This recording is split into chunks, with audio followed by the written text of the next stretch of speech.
pada Parti Pejuang Tanah Air. Seperti biasa, pada hari ini kita akan adakan satu sidang media khas. Ini adalah berkenaan dengan hasil daripada mesyuarat Majlis Eksekutif Pusat kami. Bersama kita pada hari ini kita ada Tun Dr Mahathir Mohamad, pengerusi Parti Pejuang Tanah Air. Kita juga ada Datuk Seri Mukhlis Mahathir, Presiden Parti Pejuang Tanah Air. Bersama kita juga adalah Timbalan Presiden kita, Datuk Wira Haji Mazuki, Setiausaha Agung kita, Datuk Wira Amiruddin Hamzah. Kita ada Bendahari Agung kita, Datuk YB Syahrudin. Kita juga ada saya sendiri, Ketua Penerangan Parti Pejuang Tanah Air, Uliah Husamuddin. Kita ada Nurul Ashikin, Dr. Nurul Ashikin, Ketua Pejuanita Muda kita. Kita ada Datuk Nuhairi Rahmat, Ahli Biro Politik Parti Pejuang Tanah Air. Tidak dilupa, saya minta maaf, Datin Paduka Cik Asmah, Ketua Pejuanita, dan juga Dr. Abu Hafiz Salehuddin, Ketua Pejuang Muda. InsyaAllah kalau hari ini tuan-tuan ada soalan tentang sayap-sayap lain juga boleh ditanyakanlah. Baik, kalau semua dah tersedia, Tuan, boleh saya mulakan sidang pada hari ini? Boleh, Tuan? Terima kasih. Baik, terima kasih. Saya serahkan kepada Tun Dr Mahathir Mohamad. Assalamualaikum warahmatullahi wabarakatuh dan salam sejahtera. Hari petang ini seperti biasa, Parti Pejuang mengadakan mesyuarat Majlis Eksekutifnya. Dan di antara perkara yang dibincang ialah berkenaan dengan jemputan daripada Speaker Dewan Rakyat kepada satu perjumpaan yang akan diadakan di Dewan Rakyat. Kononnya ini adalah sidang parlimen. Tetapi sebenarnya dia bukan sidang parlimen. Kerana sidang parlimen yang sebenar akan bermula pada 6 hari bulan September. Bermula dengan ucapan pembukaan daripada Yang di-Pertuan Agong dan disusuli dengan mesyuarat biasa yang diadakan oleh Dewan Rakyat. Yang ini apa yang kita diberitahu ialah satu perjumpaan untuk menjelaskan kepada wakil-wakil rakyat berkenaan dengan kegiatan kerajaan. Dan kegiatan kerajaan ini banyak yang bercanggah dengan undang-undang. Pada mulanya mereka ingin mengesahkan pengisytiharan darurat. Kenapa sekarang? Sepatutnya apabila dia dikemukakan, maka pengisytiharan itu perlu dikemukakan kepada Dewan Rakyat dan Dewan Negara sebelum dia diluluskan. Tetapi ini tidak dilakukan, bahkan Dewan Rakyat dan Dewan Negara tidak bersidang. Setelah berjalan sekian lama, barulah usaha dibuat kononnya untuk memenuhi undang-undang berkenaan dengan pengisytiharan darurat. Tetapi banyaklah tindakan dan undang-undang yang telah dibuat oleh kerajaan kononnya sebagai tindakan yang kerajaan berhak membuat kerana berada dalam keadaan darurat. Tetapi keadaan darurat itu tidak ada kerana dia tidak dibentang kepada parlimen, kepada Dewan Rakyat dan Dewan Negara. Namun demikian, sekarang ini kita dikendaki meluluskan ataupun menerima pengisian darurat ini seolah-olah dia telah disahkan lebih awal. Jadi ini satu perkara yang tidak betul daripada segi undang-undang. Mengikut undang-undang tidak ada darurat waktu ini. Yang keduanya ialah kerajaan akan memberi taklimat berkenaan dengan apa yang kerajaan sedang lakukan selama 4 hari daripada 27, 28, 29 dan 2 hari bulan Ogos. Kerajaan akan beri penjelasan. Jadi ini bukan sesi parlimen. Ini sesi penerangan. Dan dia bukan, sekali lagi dia bukan persidangan Dewan Rakyat. Dianya diadakan semata-mata untuk membohongi rakyat bahawa mengikut kehendak Duli Yang Maha Mulia Yang di-Pertuan Agong supaya Dewan Rakyat diadakan persidangan semasa secepat mungkin, maka dia adakan satu majlis taklimat berkenaan dengan apa yang dilakukan oleh kerajaan ataupun dicadang oleh kerajaan. Ini menunjuk jelas bahawa kerajaan tidak ikhlas. Dia tahu baik-baik bahawa ini bukan persidangan Dewan Rakyat, tetapi dia cuba menunjuk kononnya ini adalah persidangan Dewan Rakyat mengikut arahan ataupun pendapat Duli Yang Maha Mulia Yang di-Pertuan Agong.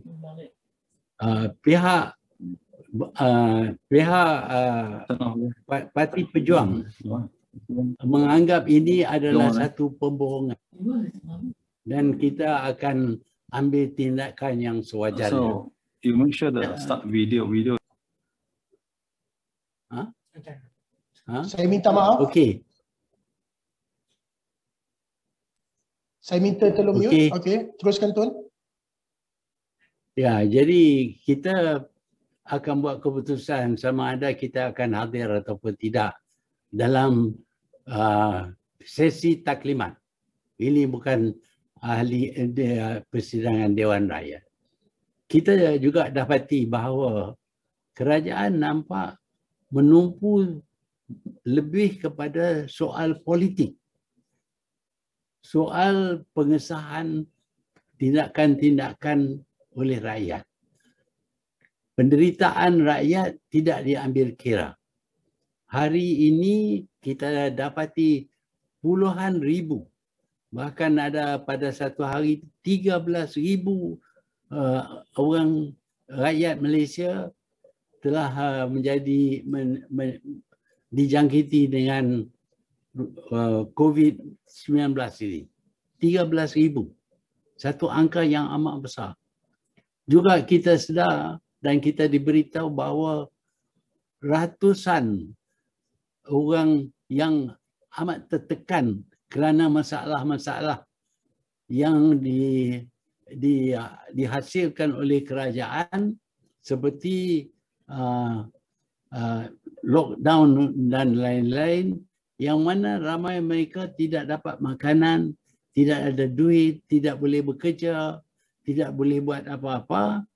Mereka berasa tertekan. Dan juga ada oleh kerana jumlah pesakit baru ini terlalu ramai daripada mereka tidak dapat dirawat di hospital. Mereka disuruh tinggal di rumah.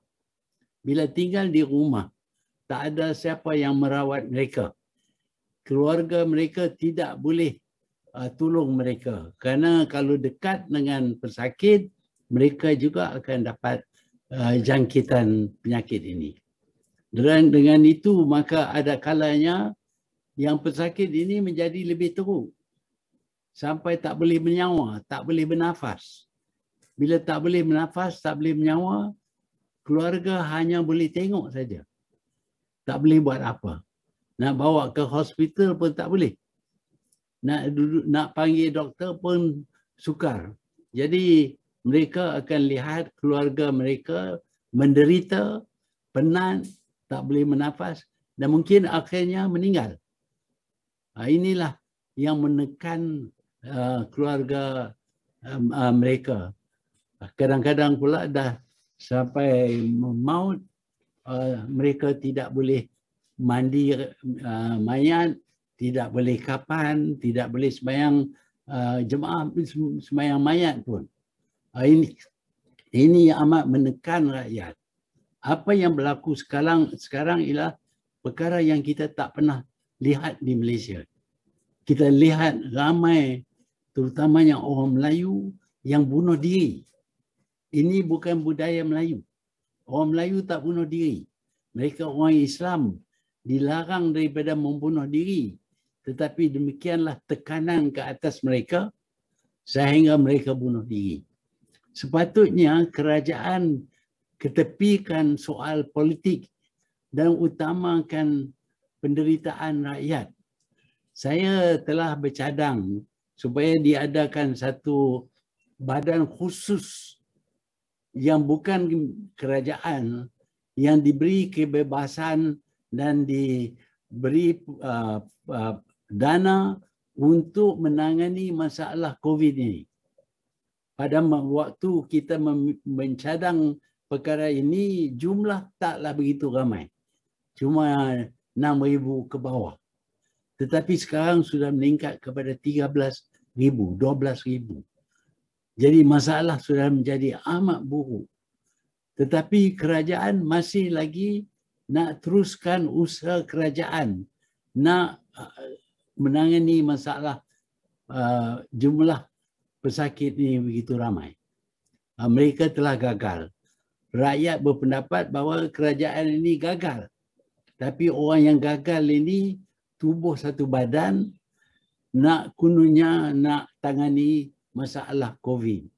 Ini cadangan ini pun meniru cadangan yang dibuat oleh Parti PEJUANG. Parti PEJUANG mencadang supaya diadakan satu majlis pemulihan negara. Kerajaan membuat plan pemulihan negara. Tetapi sekarang sudah tukar nama kepada Majlis Pemulihan Negara dan ada di antara dipengurusi oleh Perdana Menteri dan Menteri Kewangan datang jumpa saya untuk tanya macam mana nak kurangkan jumlah pesakit ini. Saya telah cerita apa yang saya tahu berkenaan dengan cara untuk menangani masalah ini. Tetapi nampak mereka tidak melaksanakan apa yang kita beri pendapat. Sebaliknya jumlah meningkat sehingga sampai 13,000 pada satu hari. Jadi jelas sekali bahawa kerajaan tidak ada kebolehan untuk memikir cara menangani masalah COVID-19 ini, dan kalau ada cara pun nampak kerajaan tidak faham cara mana untuk melaksanakan pendekatan yang kita cadangkan. Saya akui bahawa amat sukar untuk kurangkan jumlah pesakit baru ini. Saya akui kerana angka sudah menjadi terlalu besar. Tetapi saya masih berpendapat bahawa kalau diadakan majlis yang kami cadangkan ini yang dianggotai oleh orang yang bukan ahli politik, saya yakin kita akan dapat cari jalan-jalan yang boleh menolong mengurangkan jumlah pesakit baru. Itu kepercayaan kami. Tapi kami tak diberi kepercayaan oleh kerajaan. Sebaliknya, kerajaan cuba tiru pendapat kami, tetapi peniruan mereka itu tidak mendatangkan apa-apa hasil. Saya tegas sekali lagi bahawa yang menjadi masalah di negara kita ini sekarang ialah perkembangan penyakit COVID-19 ini. Ini yang menyebabkan rakyat menderita. Sepatutnya kerajaan tumpu kepada masalah ini. Tetapi nampak kerajaan lebih utamakan siapa yang akan dapat nama baik kalau boleh tu kurangkan kes-kes seperti ini. That is political. Kerajaan cuma fikir tentang political. Kami dalam PEJUANG, kalau saya terlibat pun, saya akan berhenti daripada jadi pengurusi PEJUANG kerana nak tumpu kepada masalah COVID ini. Tidak akan dipengaruhi oleh parti mana-mana. Ini bukan soal politik. Ini soal nyawa orang. patut kerajaan ambil berat. Sampai bila lagi? Sekarang sudah 13,000. Kata Direktur Kesihatan akan meningkat kepada 25,000. Pada masa itu, masalah yang menjadi begitu besar. Dan kita sekarang ini pun di antara negara-negara di dunia yang gagal mengurangkan jumlah kes baru jangkitan daripada COVID-19 ini. Jadi itulah pendirian Parti Pejuang. Kami akan hadir di perjumpaan di Dewan Rakyat ini, tetapi kami akan lihat sama ada dia membawa manfaat ataupun tidak kepada mereka rakyat yang menderita kerana dasar kerajaan yang gagal. Jadi itu sajalah yang nak saya terang. Kalau ada soalan, sila kemukakan. Mungkin ada tambahan daripada pimpinan lain? Okey, baik. Teruskan Datuk Seri Muklis. Ya, terima kasih. Assalamualaikum dan salam sejahtera semua. Yang pertamanya saya ingin ucapkan selamat Hari Raya Aidiladha kepada semua yang beragama Islam. Yang pertamanya saya ingin menyatakan bahawa cadangan Kerajaan Perikatan Nasional untuk menubuhkan Majlis Pemulihan Negara mereka sendiri yang dipengerusikan oleh Yang Amat Perdana Menteri, suatu perkara yang tidak langsung masuk akal. Kerana selama ini sudah lebih setahun berlalu di mana kerajaan ini telah melaksanakan apa juga yang dirasakan mampu untuk menangani penularan COVID-19 dan kesannya terhadap ekonomi negara, malah sampai ke tahap mengisytiharkan darurat mulai bulan 1 yang lepas dan jelas gagal untuk menangani jangkitan wabak ini. Ya, jadi apa yang boleh dibuat oleh Yang Amat Berhormat Tan Sri Mahathir selaku pengurusi MPN yang beliau tidak boleh buat sebagai Perdana Menteri sekarang ini dengan kuasa darurat. Jadi oleh sebab itu kami menolak sekeras-kerasnya cadangan agar kerajaan ini yang melaksanakan MPN dengan Tan Sri Mahathir sebagai pengurusinya. Yang keduanya soal parlimen. Kami sangat-sangat kecewa bahawa apa yang sebelum ini telah digembar-gemburkan bahawa sidang parlimen ini akan bermula pada 26 hari bulan Julai ini sebagai satu tindakan menepati titah diraja yang di-Pertuan Agong dan juga Majlis Raja-Raja. Walhal daripada apa yang kita lihat takwim, ya, takwim mesyuarat khas ini jelas menyatakan bahawa daripada 26 hingga 29 Julai dan disambung pada 2 hari bulan Ogos hanyalah penerangan daripada menteri-menteri, ya, dan bukannya pembentangan bersama usul yang boleh dibahas oleh semua ahli parlimen dan diundi di akhir perbahasan.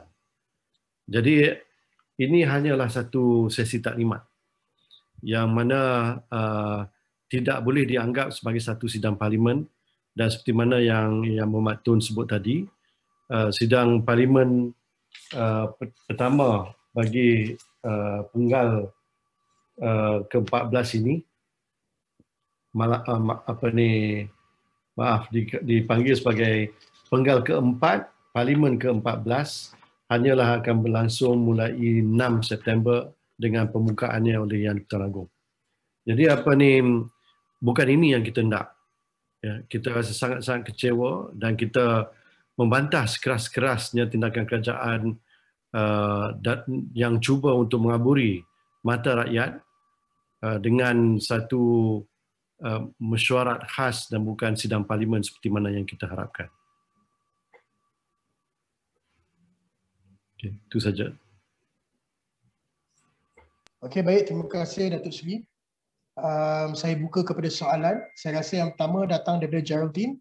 Kemudian Mustaqim daripada Malaysia Now lah. Tapi saya beri pada Geraldine dulu. Go ahead Geraldine, you can ask your question. I actually have a few questions, but my first one is, Tun, can you clarify if PEJUANG MPs will be attending the special parliament sitting? Because earlier you mentioned PEJUANG will be deciding on this, but at the very end you said they will be attending the parliament sitting. And the second one is about the suggestion for a majlis, PEJUANG suggestion for like a majlis pemulihan negara. Is this what was this specifically discussed in the meeting with Tengku Zafro? Yeah, we have decided to attend, at least at the beginning. If we find that this is just an explanation of government policies and all that, just a briefing, we may decide at that time to leave the Dewan. But we haven't decided fully on this yet because we want to see how the government conducts this meeting. Are they going to talk about the sufferings of the people, or are they going to talk about legitimizing the wrong things that they have done? Certainly the declaration of emergency is not according to the law. The law, the Constitution says that this Darurat declaration must be laid before the two Dewans, the Parliament and Dewan Negara, the Dewan Rakyat and Dewan Negara. But this was not done. And yet after that, they continued doing things as if it was legitimate. It's not legitimate. This we need to tell people that this government is quite prepared to abuse their power and disregard the laws and even the Constitution. This, I think, if we don't attend, people might think that we have asked for Parliament to sit, and when Parliament is sitting, we don't attend.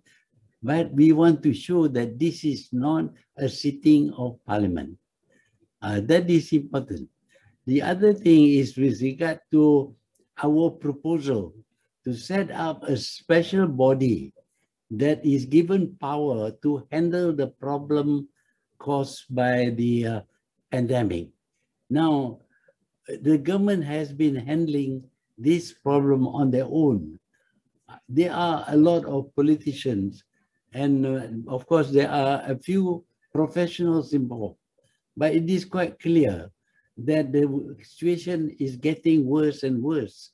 Now 13,000 people in one day gets this disease, and that means there is not enough beds in hospital for them. They are not being properly treated.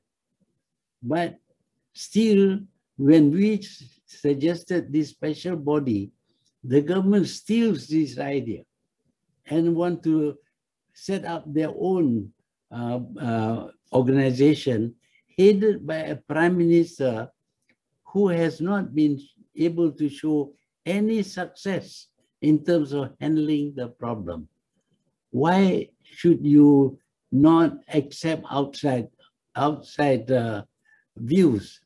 Now, it is true that they came to see me to ask for my ideas about how to handle, and I told them everything.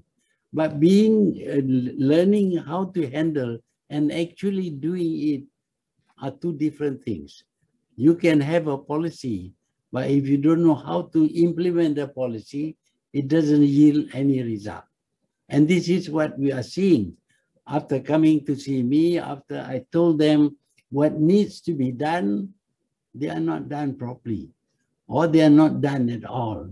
That is why we still believe that it should be an independent organization with a lot of professional people, professionals in the field of medicine, science, even economy and sociology, because people are now committing suicide. We need to handle all these things. And the number has grown so great, 13,000. When we suggested it, the number was only about 6,000. It was possible to handle, but 13,000 will be very, very difficult for us to handle. But we think that with new ideas, we can improve on the performance. So that is why we want to have this body independent of the government. If you have the Prime Minister as the chairman, he's going to bring in a lot of political issues. For example, this government does not want to see any credit go to the opposition parties. So even if the opposition comes up with good suggestion, the government will not. Or at the best, of course, they will steal the idea, but they can't do it on their own. But they want to get the credit so that the opposition, they're thinking about in the next election, if the opposition shows that they can handle this problem, then the opposition might win. They are always thinking about politics. That's why we don't want any politics to interfere in the management of this pandemic. Terima kasih, Tun. I hope that answers your question well, Geraldine. Yeah, thank you. Thank you so much, Geraldine. I'll move on to Mustaqim. Mustaqim from Malaysia now. Teruskan, Mustaqim. Hello, Assalamualaikum, Tun. Tun boleh minta clarify balik, adakah Tun dijemput untuk sertai Majlis Pemulihan Negara yang dibentuk baru-baru ini, dan apa tindakan yang Tun akan buat kalau sekiranya Tun diberi ruang untuk menyertai badan bebas? Ya, saya kalau badan ini dipengerusikan oleh Tan Sri Muhyiddin, saya tahu dia akan fikir daripada segi politik, boleh terima ataupun tidak. Kalau terima ini datang daripada Dr. Mahathir, dia bukan parti saya. Itu consideration yang akan diberi. Saya tahu banyak sudah cadangan-cadangan yang kita kemukakan tetapi tak dilaksanakan. Kalau didapati idea itu baik pun, mereka seolah-olah menunjuk bahawa ini adalah inisiatif mereka. Ini yang jadi masalah dengan Muhyiddin. Dia duk fikir tentang politik saja. Tentang penderitaan rakyat, tak peduli. Saya tak peduli tentang politik. Parti Pejuang ini nak tolong selesaikan masalah wabak ini. Kerana sudah ramai yang mati, sudah ramai yang mengidap penyakit, sudah ramai yang menggantung diri.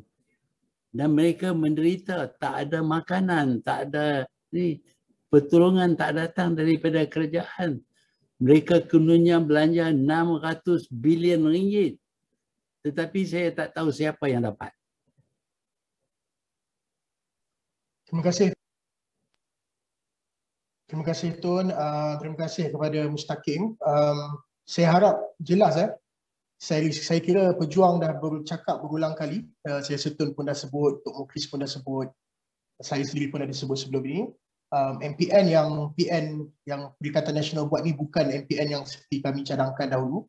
Seperti apa yang Pejuang cadangkan adalah MPN, Majlis Pemulihan Negara itu mestilah satu badan bebas yang tidak terikat dengan ahli politik. Jadi bagaimana MPN yang dicadangkan oleh Tan Sri Muhyiddin ini nak berfungsi, sedangkan pengurus ni adalah Prime Minister atau Perdana Menteri yang sendiri kita tahu sedang kerajaan gagal mengatasi. Jadi saya rasa jelas we are not interested in helping them selagi mana MPN ini di bawah pengaruh politik. Seterusnya saya buka kepada Norman Goh. Minta maaf, sebelum Norman dah ada dalam aturan. Kita ada Arjun, The Vibes. Teruskan Arjun, go ahead. Hi Tun M.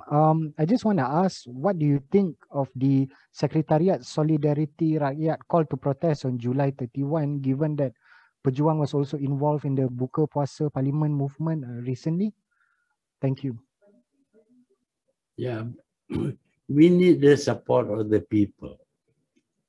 Obviously, the people are suffering. They do not know to whom they should seek help for.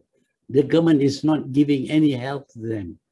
The government is interested in being the government. The Prime Minister is interested in being the Prime Minister.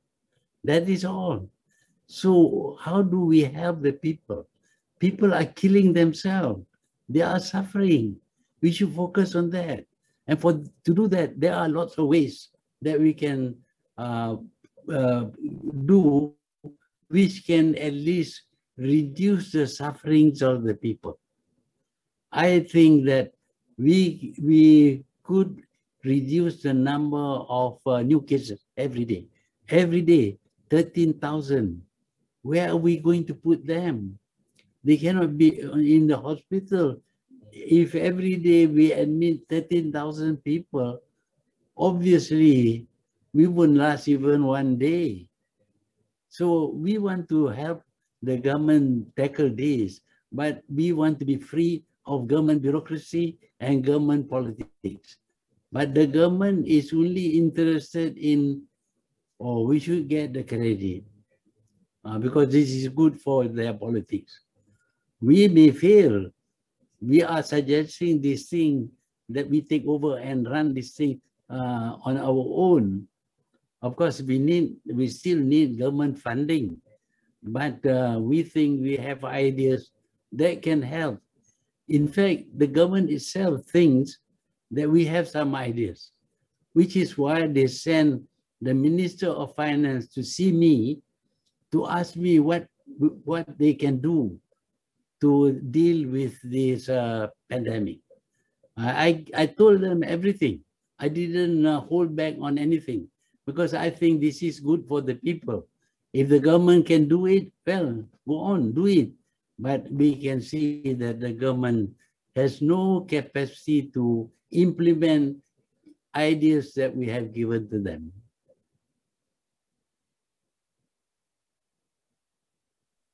Okay, terima kasih Tun. Next would be Amy Chew from SCMP. Go ahead, Amy. Hi Tun, Selamat Idul Adha. Thank you for taking the question.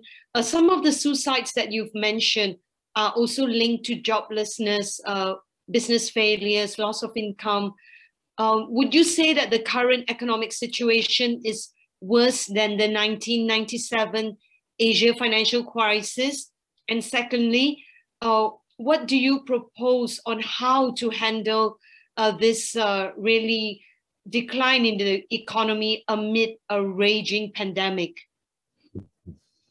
Well, there is an economic problem. People may be committing suicide because of the economic problem, but the economic problem itself is due to the pandemic.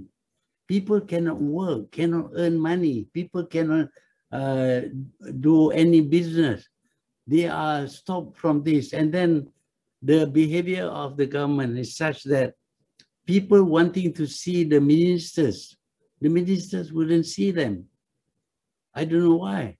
They should be seeing the people with some ideas about investment. For example, there are some ideas about investing in Langkawi. I mean, they should be willing to see these people, but they are not willing to see these people. All they need to do is to approve ideas and plans put up by the people. For example, the Bandar Malaysia, you know, they gave back money that was deposited by Bandar Malaysia by the private sector, 1.6 billion ringgit. They want to give back. Of course, they didn't have the money, so they're giving back 10% and asking these people to wait. I mean, you take people's money, you don't want to pay back, and yet you nullify the contract. You can't do that. When you do that kind of thing, other investors will not invest because they see this government. They make a promise, they sign a contract, and then they overthrow their contract. So while there is a lot of economic problems, but basically the economic problem is due to the pandemic. Now, this pandemic is different from other epidemics because this is so infectious that you don't have to be very near the person to get infected. With this Delta variant, even if you pass nearby, you can still be infected because it is airborne, not due to the saliva spit out by the people. It's airborne. So the danger is very real. We need to think how to handle this kind of thing. But if you can stop the ease of infection, then people can work. And when they work, they will have money. They won't suffer. Certainly, they won't kill themselves. But here, they can't do business, even small business. They cannot do. I mean, for them, not doing anything in one day means they have no income. Because their income for today is earned today. Tomorrow is another day. They have to work again tomorrow, but tomorrow they cannot work. We have this lockdown. Nobody can come out. If you cannot come out, you cannot earn money. You cannot even have food. It is the duty of the government to provide food. They have spent 600 billion. They can certainly buy some food. I had suggested that we have public kitchens. There are so many hotels which are not functioning now. We can use their kitchen to cook food for the people who are suffering. But instead, when they put up white flags, the government thinks that this is an insult to the government. It seems that the government is doing everything possible, but people are not appreciative. But these people are really suffering. They don't have money. They don't have food. They have to eat. So they put up white flags. And yes, they expect charitable people to help them. But the government cannot expect charitable people only because charitable people have got limited means. The government must provide money to buy the food, to cook the food, to get the food delivered to the people who are suffering. This is the problem of this government. They don't care about the suffering of the people. All they can think of, we will lose $2 billion a day if we don't open the factories. But you open the factories, the number of new cases increase. And of course, you claim that it has nothing to do with industries. I myself have seen workers squatting on the roadside, shoulder to shoulder. They are not standing 1 meter away from each other. No, they are squatting on the roadside, shoulder to shoulder. Surely that will cause infection. So all these things need to be attended to. But the government is more interested in how to retain its position as the government, particularly with the Prime Minister who wants to be the Prime Minister. Already, of course, he became the Prime Minister not through the normal democratic means. He, pulled out of the government in order to form another government where he becomes the Prime Minister. That is wrong. That is undemocratic.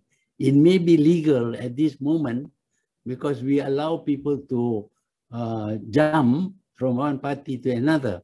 But I think the government, the country cannot have this kind of jumpers who just switch from one party to another based on what he can get. And what do they get?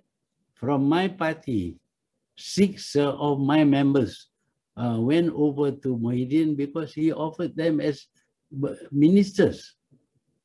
Ministers, some of them are appointed as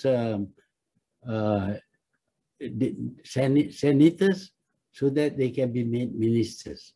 So I lose the support. Out of the 12 members of parliament that Bersatu originally had, 6 went over to Muhyiddin because he offered them high position with good income. I cannot offer them. I cannot offer them anything. Those who are with me because they think that accepting bribes like that is wrong.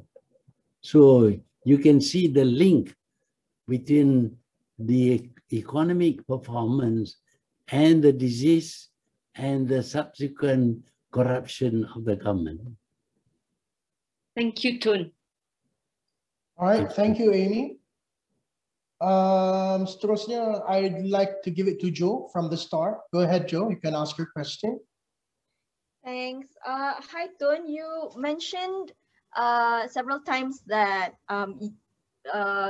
Tengku Zafrul and the PM came to see you. You had this meeting, and then you had like you gave them some suggestions, but they weren't properly implemented. Can you give us an example of the measures that you suggested? Well, the number of cases are increasing. The response to that, of course, must be to have more beds. In England, when they had this problem, in 9 days, they built a hospital for 4,000 people. We can do that. We can ask the armed forces to put up field hospital, have more beds. We don't need to have full equipment. The most important thing is that people who suffer from this disease usually get breathless. They cannot breathe. They cannot breathe. The only answer is to give them oxygen. So if you have a special temporary hospital with facilities, with oxygen, and maybe manned by a few doctors, then the people will have somebody looking after them. But when you force them to go back to the house, to be quarantined in the house, and they get worse, they can't breathe, their relatives cannot do anything, and then subsequently they die. So I suggested that we build temporary hospital. On the top of that, there are government facilities which can be used as hospital. All you need is to provide beds. Then there are private hospitals willing to help the government. I don't know why the government is not fully making use of their willingness to help the government. Then there is this problem of food. Food is important. Just imagine people are not having enough food, not only for themselves, but for their children. You need to help. The government must provide food for the people. And of course, the private sector will volunteer to give. We should thank them that in Malaysia, there are generous people who are willing to prepare hundreds of packages of food every day. But the government must do this consistently, because you can't do this, the private sector cannot do this for a long time. So the money that you have should be for this, but instead they want to build Bandar Malaysia. The contract has already been given, but they pull back the contract, they have nullified the contract, and they want to give it to somebody. All these matters can be postponed until later. Our problem is this pandemic. We have to tackle the pandemic. And there are many, many ways of tackling the pandemic. But the government has got to be firm and to be prepared to spend money. That is why we are suggesting that we have a team that is not bothered with politics, only interested in helping the people. People who are starving, people who have no money, all these people need help. One day they will recover and they will be grateful to the government. But at this moment, the stress should be on helping the rakyat. That's all. So I have suggested this, but I don't see any new hospital being built. In fact, there is a hospital in Cyberjaya, which is completed, but not used. All right, thank you. All right, thank you for the question too. I'll give it to Norman. Go. Thank you. Norman. Right, Salam Tun. There's a suggestion by the Deputy Speaker, Datuk Sri Azalina Othman, said that the AG, Tan Sri Idrus, should also be present during the special parliamentary sitting next week to provide explanation and also answer the questions from the MPs. What is your view on that suggestion? Do you agree with it? And then on top of that, do you think that the AG should also be answerable to the Parliament and also the suggestion? I remember the previous proposal was to have a separation of power between the Attorney General as well as Solicitor General. Thank you, Tun. Yeah, I think we have a need to look again at the terms of reference for the AG. Apparently, he can actually act as not only as a prosecutor, he is also acting as a judge. He decides there is no case to answer. I mean, other people may decide there are 42 cases to investigate. He suddenly says there is no case to answer. And you know what happened to Najib himself when the other AG looked into his case. Again, no case to answer. So there is something wrong with the terms of reference for the AG. Maybe we have to split it up into two. We have a Solicitor General and the Attorney General. That we have to look, but we are not in the government. We have to get a government that is willing to do that. But this government finds the AG quite useful. He can be told to pass judgment. There is no case to answer. Yeah. So that is one thing. His attendance is really not very useful because he tends to toe the government line. Whatever the government wants him to say, he will say it. Of course, he will get very angry if you say that he is not thinking on his own. But the fact remains that a lot of funny things happen. You know, we have this, I mean, one man was found guilty, but because he gave back a portion of the money he stole, he can keep the rest. What kind of judgment? Plea bargaining. In America, there is plea bargaining. If you tell enough things about somebody else so that he can be arrested and charged, then you can get off scot-free even. But here, this man stole money. He gave back a little bit of money. Okay, now you can enjoy the rest of the money. I mean, what kind of judgment is that? But of course, this is mostly it is the AG and not the judge. But even judges also, I think, they can come under pressure, you know.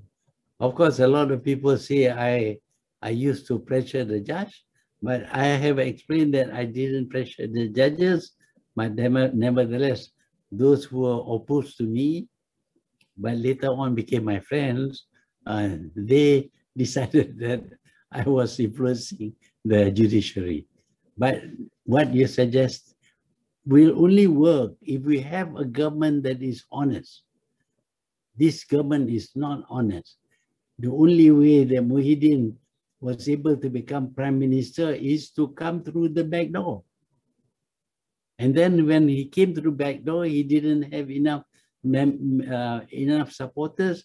He offered them jobs, high-paying jobs. My own supporters jumped over to his side because he made them all ministers. And you know, ministers, when I was the first time I became prime minister, the ministers were not paid much money, only about 14,000 a month. Now the ministers get 70,000 a month. When we ask them to come back to our party, they ask us whether we can pay them $70,000 a month, then they will join us. So the quality of politics in Malaysia is something that we should be disgusted with. Thank you very much, Tun. Thank you, Tun. It's 6:35. Ada kita dah lebih kurang sejam dah kita bersiaran hari ini. Jadi saya hanya akan buka kepada dua soalan terakhir ini daripada Arjun The Vibes dan juga Chun Kiat from the Asahi Shimbun. But it's also important for me to update everyone in the PC today that the latest number of death today is 199.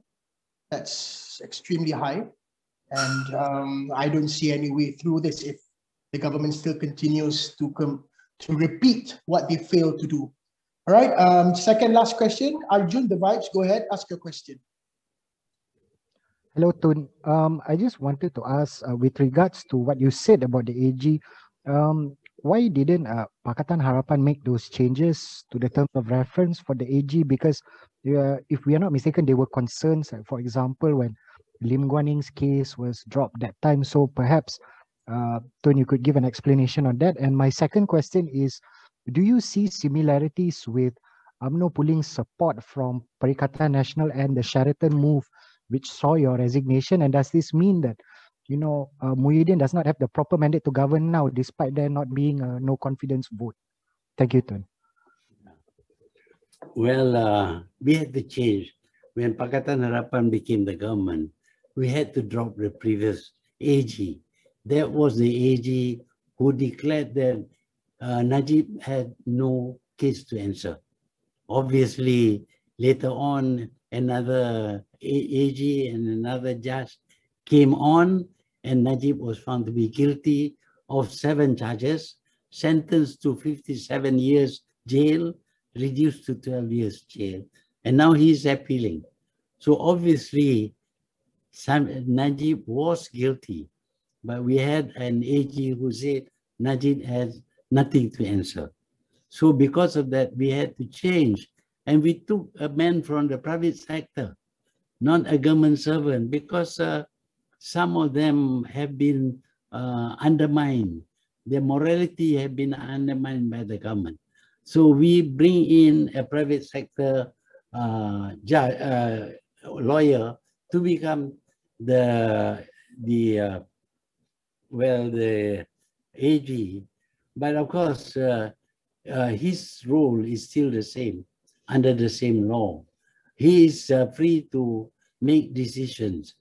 Some of the decisions are to our liking, but there are some of his decisions which we don't like, but we have no wish to interfere. However, when I stepped down, that AG decided to step down also. So that was why well, when we became the government, we had to change the AG. What was the second part of the question? The second part is, do you see similarities with UMNO pulling support from Perikatan Nasional and the Sheraton move, which saw your resignation? And does this mean at the moment Muhyiddin does not have a proper mandate to govern, despite there not being a no confidence vote in Dewan Rakyat to decide? Thank you. Well, in the first place, this so-called Malay Muslim government was invented by Najib. When he found that he lost the election, he tried to make up with PAS. He was opposed to PAS before, but he made up with PAS, trying to get the numbers. But with PAS, he couldn't get the numbers. So when we became the government, he undermined the Pakatan Harapan government because it has a number of non-Malays there. Although the cabinet itself has a majority of Malays, the members of Pakatan Harapan were dominated by non-Malays. So he made use of that fact to undermine the government by saying that this PH government is under the thumb of DAP. It is not true. I know, because I control everything, because I was the Prime Minister. They cannot pass anything without my knowledge. Yes, they did give some money to the Chinese school, but against the 20 million they gave to the Chinese school, we gave about 1 billion to the Malay schools, to the national school. we can't fully say that, well, we only help Malaysia, not help Chinese. But this was used by Najib to say that we are under the thumb of DAP. And some of the Bersatu members were influenced by these ideas. So Muhyiddin knew that he would never be Prime Minister, because I had already promised when I stepped down, Anwar will become the Prime Minister.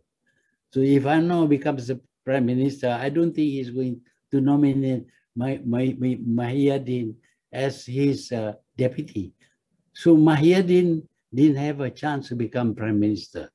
But he saw in bringing down the Pakatan Harapan a chance for him to be chosen as Prime Minister, because he knew I didn't want to work with UMNO, but he was prepared to work with UMNO.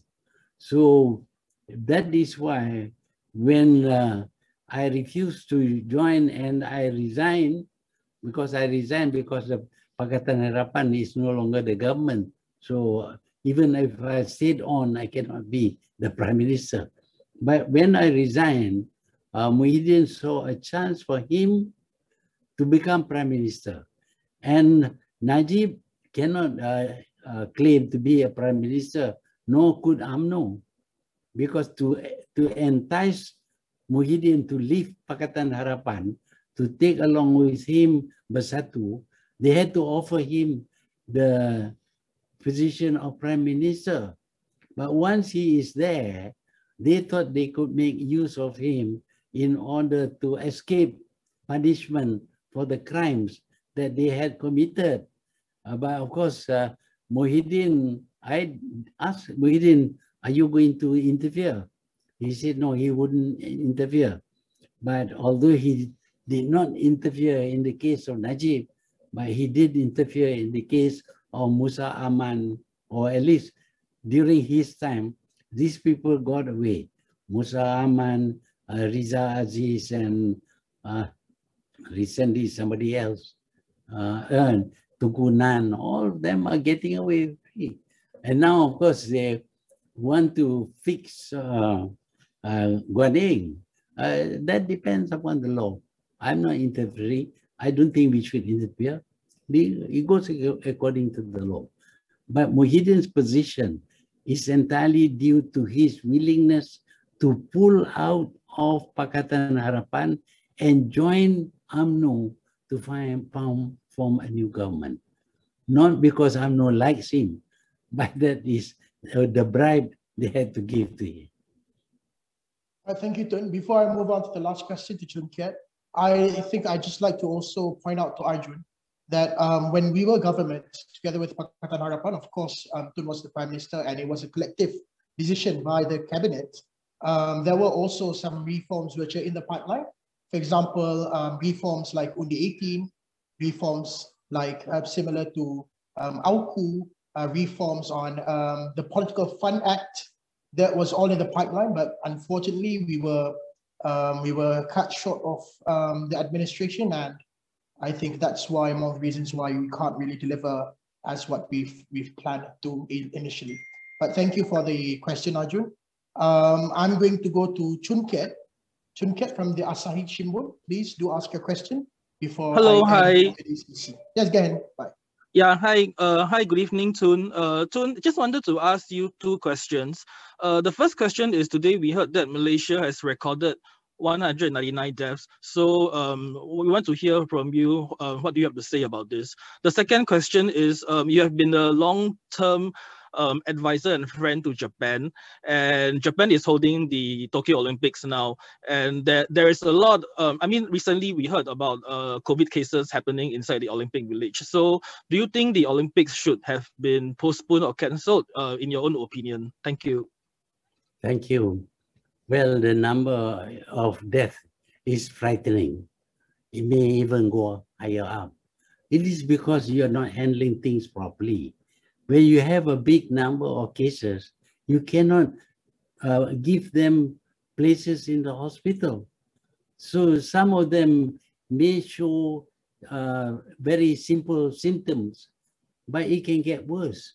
As I pointed out just now, many of those who are lightly affected are asked to remain at home, to be quarantined at home. At home, nobody looks after you because your family cannot come to you because they may get infected. So they get worse. And when they get worse, there's no oxygen, no doctor, and then they die. So this is very, as much, whenever the number goes up big, the number of deaths also becomes big. Because when they have a big number of new cases, many of them who should be put in hospital cannot go to hospital, cannot go to the hospital, but they are quarantined at home. And when quarantined at home, they are likely to get worse and they may die. So the figure is going up. This is very frightening. Almost 200 people. But in the case of Japan, the Japanese have always been very careful about health. They used to wear this mask long ago. When I first went to Japan in 1961, I saw the Japanese wearing masks, all because they have cold. So for them, wearing a mask is nothing. But even there, it is quite clear that this virus is terrible. It is so easily, so infectious that you need to be only a short distance from a person to get infected. So this is what has happened. Already 71 people among the athletes. I think the figure was, I think 71. Initially, there were only a few, but now the athletes are getting infected. And of course, once the athletes are infected, they cannot participate in the games. So we have to, there will be, well, the competition will be less because some of the best athletes may not be. But I know the Japanese are very, very careful, very strict, and they are very capable. If they have a situation like in Malaysia, I think they can handle it. But this COVID, because of people coming from other countries, if there are spectators from other countries, and these spectators are not likely to be disciplined, they will break all rules. They will stay together. They will dance and things like that, and they are likely to be infected. So although they have spent so much money to host the 2020 Olympic, I think it is better if they don't. All right, thank you. I hope that answers your question, Tun. Terima kasih banyak, Tun. Terima kasih banyak kepada semua yang sudi dengar dan bersama kami sepanjang sidang media ini. Sebelum saya akhiri, ada apa-apa penambahan daripada pimpinan parti yang lain? Tiada. Terima kasih banyak Datuk Seri Muklis, Datuk Mazuki dan yang